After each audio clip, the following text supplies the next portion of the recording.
All right, so what we're going to do today is that I'm going to start talking about the development of atomic theory. So in the next few minutes, I'm going to whiz through the observations that led to the belief that atoms were the most basic constituent of matter. And then what we're going to see is that the atom can actually be split up, that the atom is not the most basic constituent of matter, that there's at least an electron and a nucleus. And we're going to start talking about what are the fundamental principles that have to obtain in order for that electron and nucleus to hang together, to remain an entity. And what we're going to see is that we're going to have to understand a new kind of mechanics to understand how that electron and nucleus hang together. And then further on in the course, we're going to need that new kind of mechanics to also understand how two atoms hang together, how two atoms bind to form a molecule. All right, but today I'll lecture for the first 2/3 or three-quarters of the course, and then I'll stop, and then I'll introduce the rest of our teaching team, and we'll talk about the mechanics of the course, we'll talk about the expectations of the course, and some details like that. Okay? Okay, so let's get going here. And now we could turn the lights down, because I am going to use the slide here in the front. All right. So the ancient Greek philosophers, they certainly were known to have pondered whether matter can be divided endlessly into smaller and smaller pieces, or whether there was a point at which you couldn't divide matter any further. And Aristotle here, well, he was one of the philosophers who argued that matter could be divided into smaller and smaller particles, chopped up into smaller and smaller pieces, ad infinitum. Matter was divisible. This is called the continuum theory of matter. Continuum because you don't have any discrete points. It's a continuum, no boundaries. All right? But there was a contrary philosophy heralded by Democritus, who actually was about 100 years older than Aristotle. And he held that matter, indeed, was composed of individual discrete particles. These discrete particles he called atomos. A for not, tomos for divisible. That's the origin of our word, of course, atoms.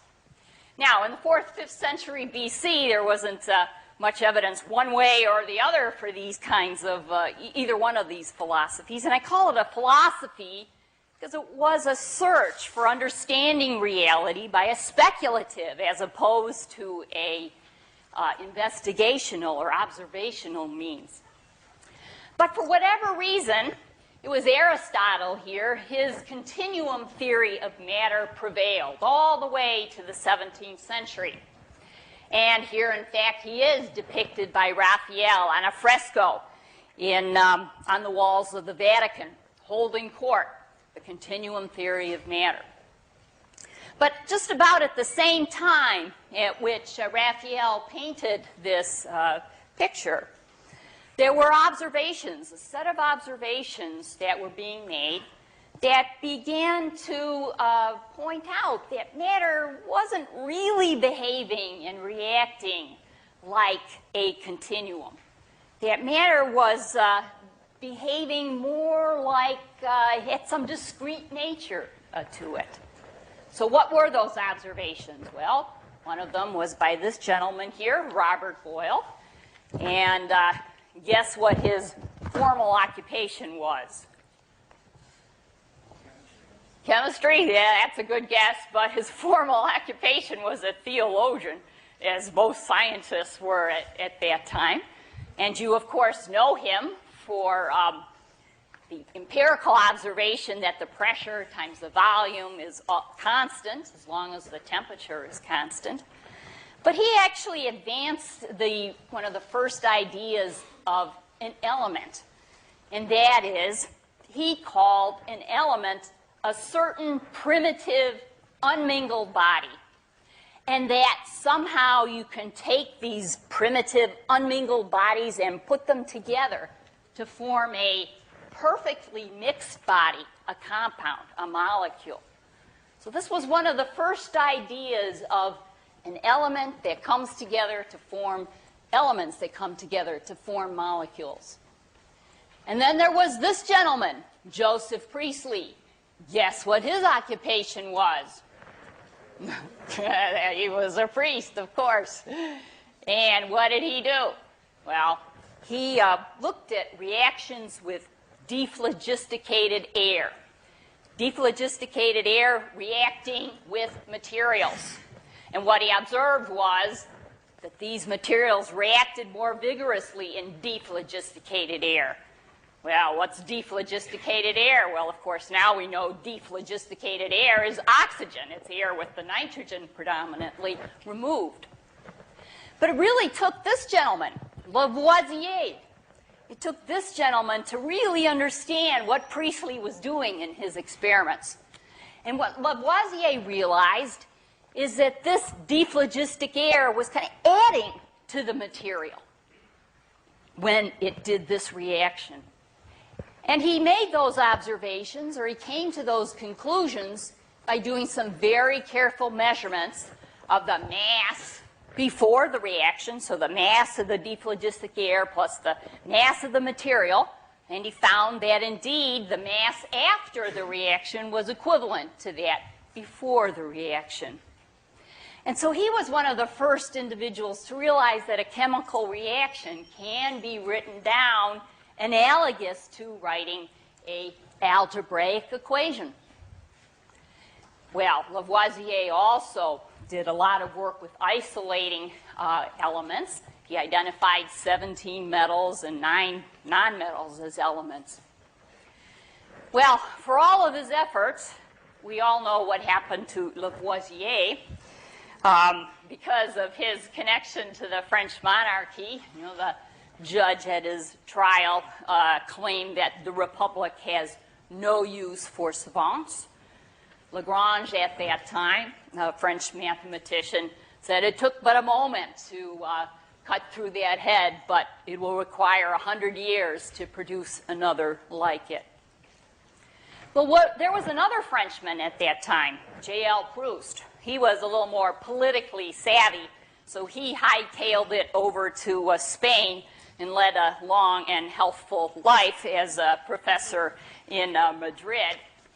But what he did is he did some experiments, and he observed that when 2 or more elements combined, well, they combine to form a compound. They always combine in definite proportions by weight, and it didn't matter what the method of preparation was. And so because he made this observation over and over and over again with many different elements, this became known as the law here of definite proportions. Again, some indication that matter had a discrete nature to it. Right? It wasn't just a continuum. Some numbers were involved here. All right, but it really took this guy, John Dalton, English school teacher with a lot of interests. He was aware of the observations of Boyle and Priestley and Lavoisier and Proust. And what he realized is that he could begin to understand all of those observations if he went back all the way to Democritus and Democritus's idea of atomos, or atoms, these individual discrete particles of matter. And so he set forth some postulates which, of course, now are known as Dalton's atomic theory. But what he said is that each element is composed of atoms. He said that atoms of any given element are identical. He said that compounds form when atoms of more than one element combine. And he realized, of course, from Lavoisier's observations that atoms are neither created nor are they destroyed. Now, just an aside, John Dalton, with his breadth of interest, he also was the first individual to document color blindness in human beings. And in fact, we do call color blindness Daltonism. So see, we're getting you ready for medical school already. All right. Okay, but what I want you to recognize here is that Mr. Dalton didn't actually do any of the experiments himself. Although, from what I know of him, I think he could have done the experiments himself. But rather, he was aware of the seemingly disparate observations made by Lavoisier and Boyle and Proust. And he just said, well, you know, if I take those observations and I use this framework, well, then I can understand them. They make sense within this framework. And this is a powerful approach in science. A lot of science progresses this way. That is, that there's this collection of seemingly disparate observations, and then all of a sudden, somebody comes along and sees an organizing principle in all of those observations and puts forth then these postulates. That's what Dalton did here. Now, of course, these postulates weren't accepted immediately, and rightfully so, because they were just postulates. They needed further substantiation. And that further substantiation came in terms of the work by this gentleman, Joseph Gay-Lussac, the law of combining volumes. It came by the work of this gentleman. This gentleman is Lorenzo Romano Amedeo Carlo Avogadro's hypothesis. And of course, you can all read Italian, so you can read what's on this stamp here, right? It just says equal volumes of gas under the same conditions of temperature lead to the same number of molecules. See? You didn't know you could read Italian, but there it is. Okay. And further substantiation for this idea of an atom and the discreteness of matter came from this gentleman, Ludwig Boltzmann, gas kinetic theory, who proposed that, well, you know, pressure, that must be due to these atoms that are moving around and hitting the walls of a vessel. Those impacts give rise to the pressure that is exerted on the walls of that vessel. And then finally, it took this gentleman, Cannizzaro, and it took his statesmanship. Because what Cannizzaro did, and now this is the later 1800s or so, what Cannizzaro did is that he got the scientific establishment at that time. And the scientific establishment at that time, of course, is this small group of pale males. But he got them to listen to Dalton's atomic theory and then the ensuing experiments of Avogadro and Gay-Lussac, et cetera, et cetera. And finally, he got them to say, yes, there's something right about this atomic theory of matter, the idea that mass was made up of discrete particles called atomos, or atoms. Well, nowadays, we, of course, can actually image individual atoms or molecules.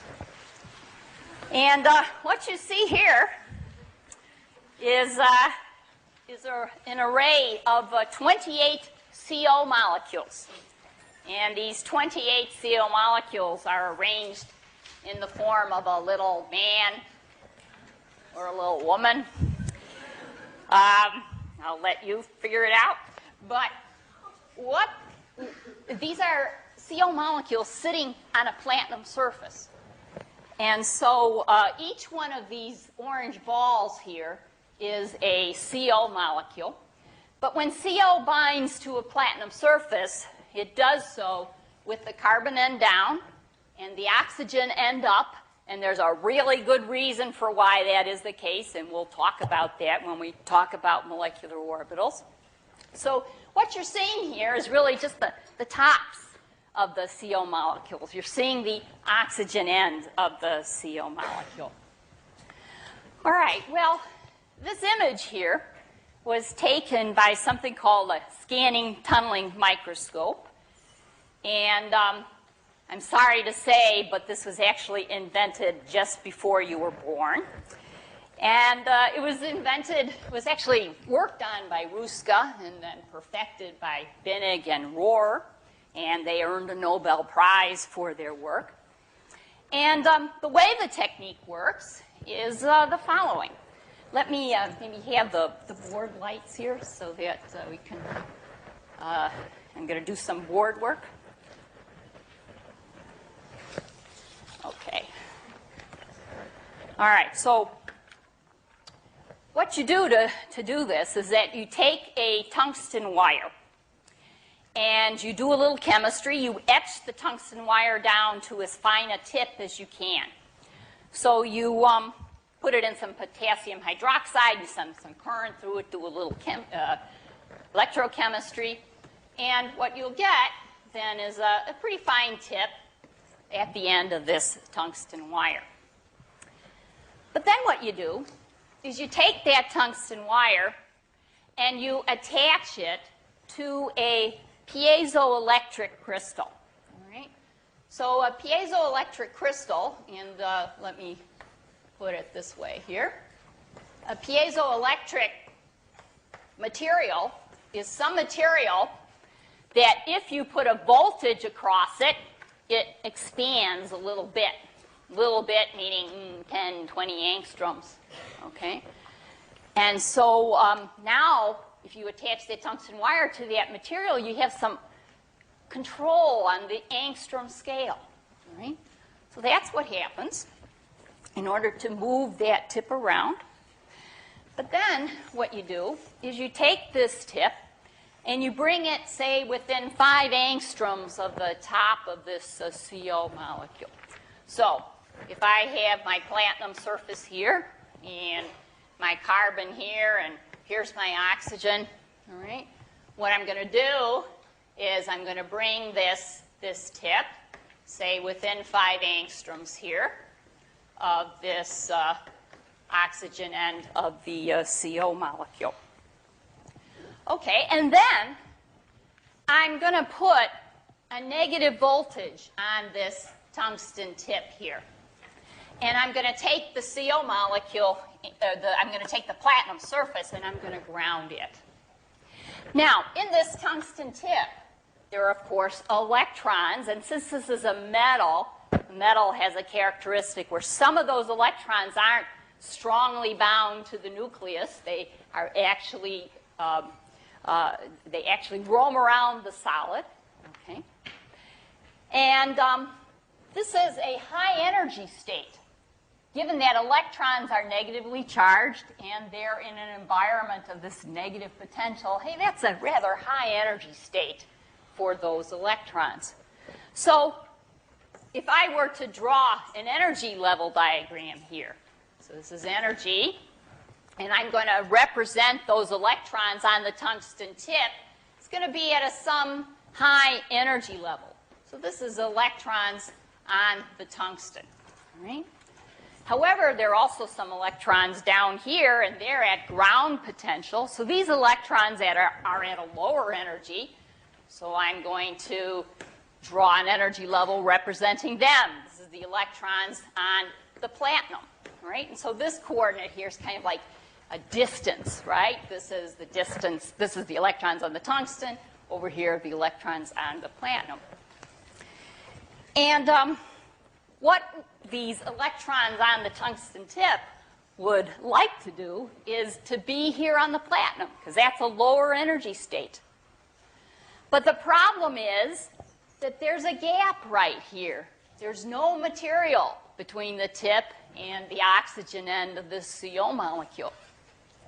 If you do it in a vacuum, there's a vacuum here. There's a vacuum gap.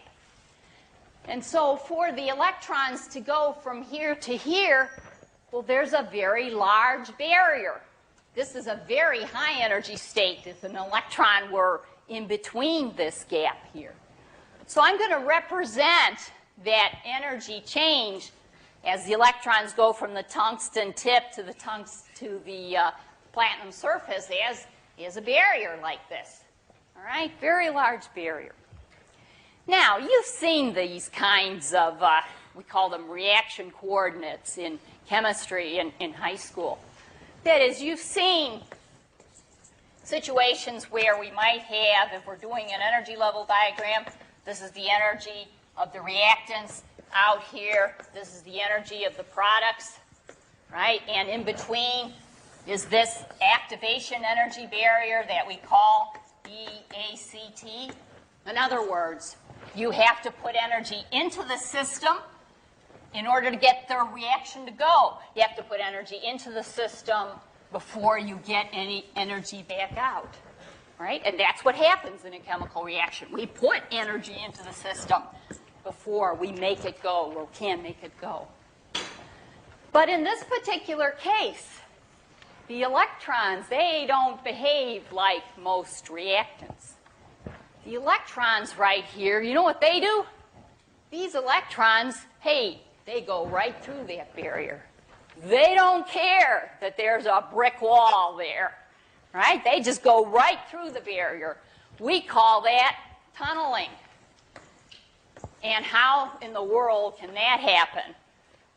Well, that can happen because electrons, unlike most atoms and molecules over here, electrons are quantum mechanical particles, and they do not obey classical mechanical rules. And that's a subject that we're going to start talking about today and tomorrow and for the next few days. So these electrons, they just tunnel right through that barrier and get over here to the other side. All right? So that means in this experimental setup, if I were to connect a wire from this tungsten tip here to the platinum, and I put in an ammeter right there, so I measure the current, hey, I'd be seeing some current flow, some measure of this flow of electrons from the tip to the tungsten. And so that's what's done in the technique. All right, but now, how do you get this image that I showed you earlier, all right, from this kind of arrangement? Well, what you do is you now take this tungsten tip and you mount it on a piezoelectric crystal, which I forgot to tell you, sometimes piezoelectric crystal, quartz is a piezoelectric, barium titanate is a piezoelectric. But you mount it on a piezoelectric crystal that will allow you to move from side to side. All right, so I move now my tungsten tip over a little bit. All right, and I know exactly how much over I moved it because I've calibrated my piezoelectric crystal. But now, what do you see? Well, if you just moved it over, you didn't change the vertical distance. If you just moved it over, what do you think would happen to the current here? Decrease. Would absolutely decrease. Why? Because you've now, right, changed the distance between the oxygen and that tungsten tip. Over here on this diagram, you made this barrier thicker, right? And the thicker you make it, the more difficult it is for those electrons to get through, so the current's going to go down. So in order to bring the current back up, what you're going to do is you're going to take that tungsten tip and you're going to move it down slightly so that the distance now between the tip and the oxygen is going to be the same as it was in this particular position from here to here. So then you bring the current back up. But again, you know exactly how far down you move that tip and how far over you move that tip. Right? Okay, so you got now 2 points. Now we got to keep going. So what are we going to do to scan? Well, we're going to move this tungsten tip over again. And again, you know, the current in this particular case is going to go down. In order to bring it back up, you're going to move this tip further down so that the distance between here and here is the same as it was originally. So you reestablish the current. But again, you know exactly how far down and how far over you move the tip. And then what you do, you assign a different color to the different distances above the CO molecule. And if you assign different colors, you can get this image. So for example, if we can dim the lights on the blackboard again, and we'll look at the slide. Okay. All right, so if the tip is very far from the surface, we give it kind of a whitish color. And as it gets closer and closer to the surface, we give it a darker and darker orangey color. And then finally, when it's so far down that it's actually in contact or tunneling to the platinum, we give it a blue color. All right? So that's how you get this image. That's the basis of this technique. Okay. So now you also notice that these CO molecules have a peculiar arrangement. And this is not due to, in the most au courant language, intelligent design. Rather, this is due to a very patient experimentalist, i.e. graduate student, who spent 24 hours putting these CO molecules into this particular position. So how did he do that? Well, he did it in the following way. He first took a few CO molecules and put them anywhere on the surface, just exposed the surface to some gas. And then he imaged the surface to figure out where they were. And so if these CO molecules, or my balls, my soccer balls are the CO molecules, and if my foot here is the tungsten tip, right, he just imaged the surface, right, to figure out where they were, so he knew where they were. So then he's got to move these CO molecules. So he brings the tip, close to one of the CO molecules, and then if you put a voltage pulse on that piezoelectric and actually jerk the tip, well, you can jerk it such that you hit the CO molecule and it goes flying away. That's nice, but now where did it go? Well, in order to find out, you got to image the whole surface again, right? And you find that it is somewhere all the way over here, all right? Now you really want it over there, so you repeat the operation, and, well, 24 hours later, you get this little man. And I know it was 24 hours later.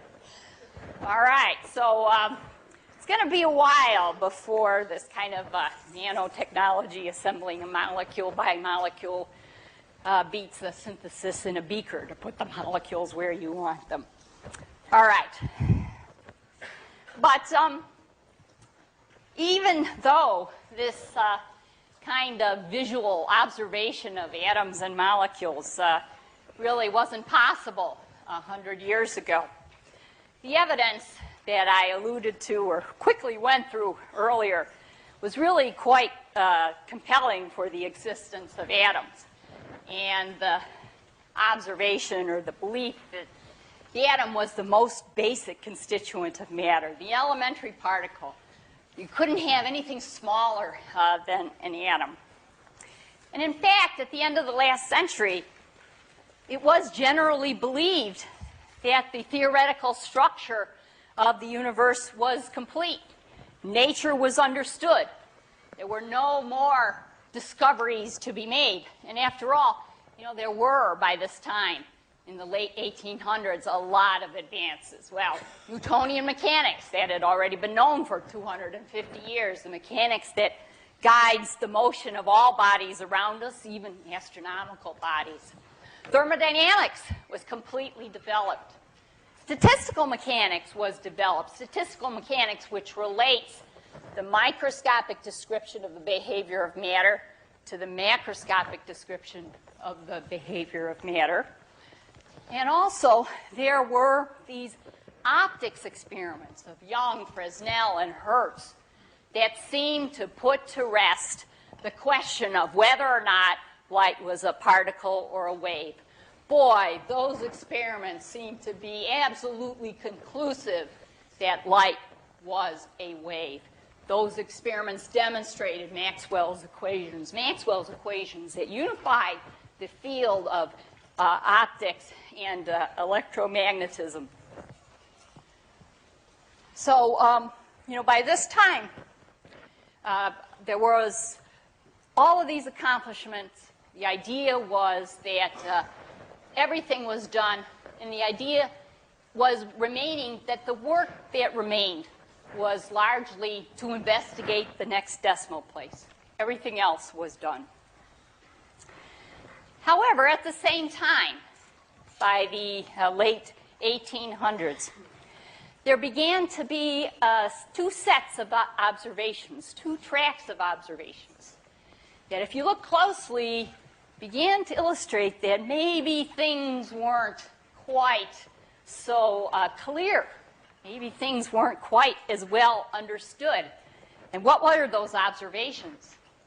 Well, one of those observations is the discovery that we're going to start looking at today, that the atom is not the most basic constituent of matter. That you can take an atom apart into an electron and a nucleus, at least an electron and a nucleus. So that's one track.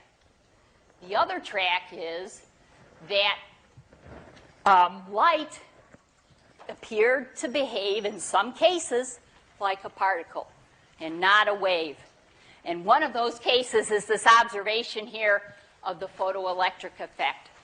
So what we're going to do is we're going to look at both tracks of observations here. And we're going to see how these observations made it such that it was impossible to explain how an atom held together, how an electron and a nucleus held together within the classical way of thinking, within the Newtonian mechanics, the mechanics that you're going to be looking at this semester in 801. You can't use that mechanics to understand how this electron and the nucleus stay together. You can't use that mechanics to understand how two atoms are bound together. We need a new way of thinking. And it's these two tracks of observations that led to the discovery, in a sense, of this new kind of mechanics that we're going to be talking about. Okay, so let's start on one of these tracks. And that track is a track of seeing that the atom is not the most basic constituent of matter. And the first observation is done by this gentleman, J.J. Thomas. It's the discovery of the electron. Okay, so I'm going to need the lights on again.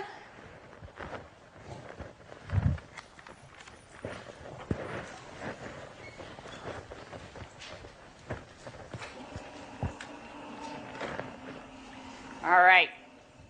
So what J.J. Thomas was interested in doing was understanding what discharges were made of. All right. So he had a glass tube that was evacuated, and in it he had what we're going to call here a cathode, and he had an anode. And as I said, a glass tube, he pumps out the air, and then he fills it up with hydrogen, H2. And what he does is he puts a large negative potential on this cathode. And on the anode, he puts a large positive potential, and he cranks up the potential difference here. And he keeps cranking it up until at some point the gas begins to glow. And it's at that point that this discharge here is ignited.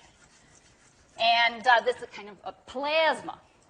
And he wanted to understand what's in this plasma. He's just curious. He wants to know.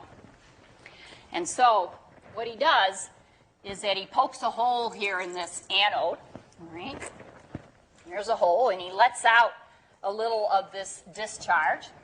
And he lets it out. And my chalk is breaking. And he lets it out. And way back here, he has some kind of a screen, a phosphor screen, so that not only does this discharge here kind of glow as it's moving along, but when it hits the phosphor screen, it lights up. Okay? And so that's nice. But then what he does is he takes two parallel plates and he puts it above and below this luminous beam. And there's a positive charge on one of these and a negative charge on the other. And lo and behold, when he increases this potential difference, this delta V, what happens is that this luminous beam, some of that luminous beam, is actually deflected a little bit. And so now there's another very bright spot, and he can measure this deflection, and we're going to call it delta X. Now, since some of this luminous beam was deflected toward the positively charged plate, what kind of particles did he decide were in this luminous beam? Negative particles, because they're attracted to the positively charged plate. So we called this deflection delta X. We'll call it delta X sub minus. Now, he knew enough electromagnetism at that time to realize that the amount of that deflection has to be directly proportional to how much charge was on the negatively charged particle, and I'm going to call that E sub minus, because the more charge, the easier it would be to deflect it. And he recognized that the amount of deflection has to be inversely proportional to the mass of that negatively charged particle. Because after all, the more massive that was, the more difficult it was going to be to deflect it. Right? And then what he did is he cranked up delta V as much as he could. And here I'm taking a little liberty with the story, but I'm telling you essentially the essence of the experiment, but it's a little more complicated than what it is I'm going to tell you right here. But he cranked that up. And when he did, he realized that there actually was some other particles that were being deflected toward the negatively charged plate. Just a little bit. All right? Not a lot. Just a little bit. And again, he could measure that deflection. And he called that, or we're going to call that delta X sub plus. All right? These got to be positively charged particles because they're attracted to the negatively charged plate. And again, he realized that delta X sub plus is proportional to the charge on that positively charged particle and inversely proportional to the mass of that positively charged particle. All right, but now, here comes his thinking. What he guessed is that these positively charged particles, he guessed that they were H plus, a hydrogen ion. How did he know that? Well, this is a guess. However, he did know that in this plasma, this discharge, that there were hydrogen atoms. And how he knew that is something we're going to talk about in a few days. But he knew that. He also knew H here, these hydrogen atoms that are produced in the plasma. Somehow the plasma breaks the H2 bond. These hydrogen atoms were neutral. Okay? And so he said, well, if it's a positively charged particle, well, gee, you know, it must be that something was removed from the hydrogen atom to make it positively charged, and that something must be this negatively charged particle that I'm observing. Okay? Because I know that originally, right, the hydrogen atom has to be neutral. So therefore, I'm going to guess that the magnitude of the charge on the negatively charged particle is equal to the magnitude of the charge on that positively charged particle. And if that's the case, then I can take a ratio here of the deflection of the negatively charged particle to the deflection on the positively charged particle. And since these two are equal, I'm guessing that, since these two are equal, well then this ratio has to just be equal to the mass of that positively charged hydrogen atom. to the mass of that negatively charged particle. All right? And now, here's the important point. The important point is that no matter how he made these measurements, no matter how he did that, the deflection for that negatively charged particle was much, much, much larger than the deflection for that positively charged particle. That then meant that the mass of this positively charged particle, which he guessed to be a hydrogen atom, right? That must be much, much larger than the mass of the negatively charged particle. But he also knew that at that time that a hydrogen atom was the least massive atom. But here's an experiment that showed that there was a particle that was less massive than a hydrogen atom. Hey, but up to then it was the atom is the most basic constituent of matter. You can't chop it up anymore. But here was the evidence that there was a particle less massive than the hydrogen atom. Eventually it's called an electron. But this is the first evidence here that the atom wasn't the most basic constituent of matter. Now, it actually took another 10 years with the milk and oil drop experiment to actually measure this ratio correctly and to determine the mass of the electron. We won't go into that. But this ratio here, you probably all know, the mass of the electron is about 836 times that of the mass of the hydrogen atom or hydrogen ion. Okay?